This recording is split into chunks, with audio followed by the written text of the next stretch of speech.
Кайырлы күн достар. Бүгін осындай шелпек пісіретін боламыз. Ешқандай дрожсыз, содасыз, қопсытқышсыз, яғни разрыхлительсіз шелпек пісіреміз. Ол үшін иленген ұнымызға тұз, құмшекер, шетмай, жұмыртқа, сүтімізді қосып, тағы да кішкене су қосатын боламыз. Барлық қосатын заттар астында описаниеде жазылып тұр.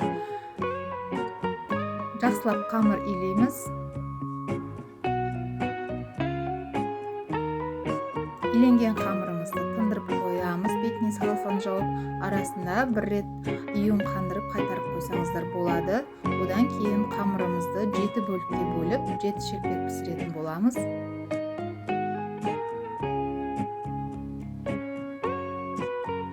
Бөлген қамырларымызды домалақтап аламыз да, әдемілеп, сәл жұқалау етіп, қамырымызды жаямыз да, қызып тұрған майымызға қуырып аламыз. Егер де бұдан көп дайындайтын болсаңыздар, осы мөлшерді 2 еселесеңіздер болады. Неге қызып тұрған майымызда өте жылдам піседі, арасы да шикі болмайды, өте дәмді. Жасап көріңіздер. Менің каналыма тіркеліп, лайк басып, пікір жазуды ұмытып кетпеңіздер.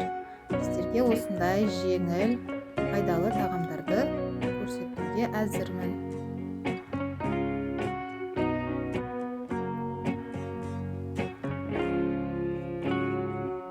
Барлықтарыңыз жасап көріңіздер.